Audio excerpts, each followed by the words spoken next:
Quand on se promène près des chantiers de construction de nos jours, on a parfois l'impression de se retrouver au milieu d'une guerre de gang ou d'un film western. Ça tire de tous bords, tous côtés. Mais ce ne sont pas des revolvers, ce sont des fusils à clous, comme on les appelle.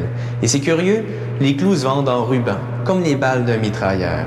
On est loin du marteau, utilisé simplement pour la finition. Il existe des centaines de sortes de clous. Ils sont fabriqués de carbone d'acier, très résistant. On fabrique les clous à partir d'un fil d'acier. Ce fil d'acier pèse 2045 kg. Il est d'abord déroulé sur un tambour. Son diamètre est de 6 mm. C'est trop gros. On doit réduire sa taille. À l'aide de ces nombreux tambours successifs, on étire le fil pour l'amincir graduellement. Puis, on va l'enrouler de nouveau.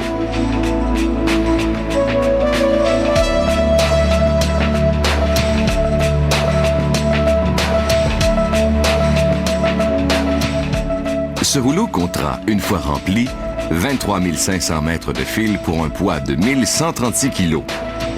Le fil possède désormais un diamètre de 2,84 mm. Il a donc été réduit de moitié. Maintenant, on va couper le fil en petites tiges. Les tiges coupées sont ramassées avec cet électroaimant, puis sont versées dans une machine qui va les usiner.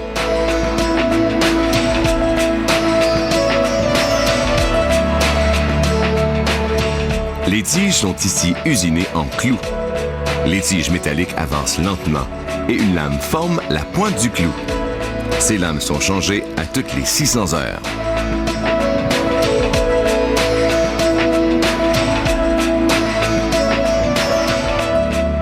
Cette machine forme la tête des clous en aplatissant, avec une très forte pression, le bout de la tige.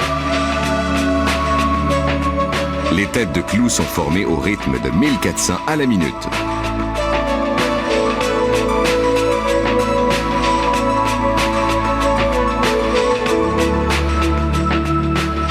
Les clous sont maintenant terminés. Ils tombent dans une chute jusqu'à ce bac de ramassage. Les clous sont vendus au poids ou déjà insérés dans un rouleau de plastique, comme on peut le voir ici.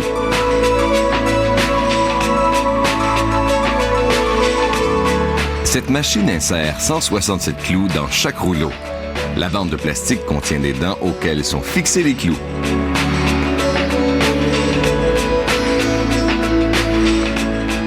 On manipule les rouleaux avec des gants, car l'apprêt appliqué sur les clous n'est pas encore sec.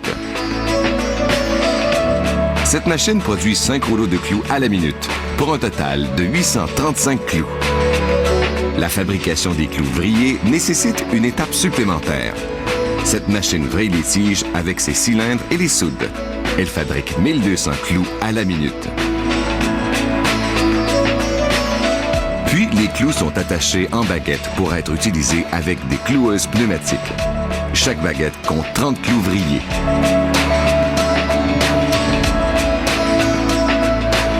Afin d'accroître leur retenue à la pose, les clous vrillés sont enduits d'une résine qui sèche durant 4 minutes.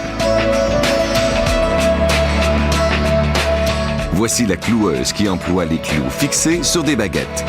La cloueuse plante les clous d'un seul coup, au toucher du doigt. Maintenant, passons à la fabrication des agrafes. La presse à agrafes relie 80 fils de fer qui sont bien alignés. Les 80 petits fils de fer sont placés côte à côte.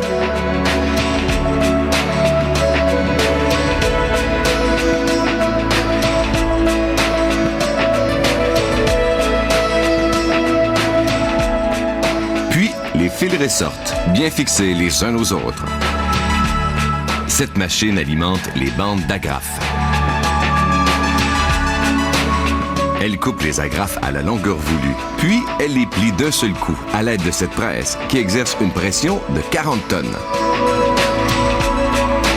Les agrafes sont formées sur ce gabarit. Les bandes d'agrafes sont prêtes pour l'emballage.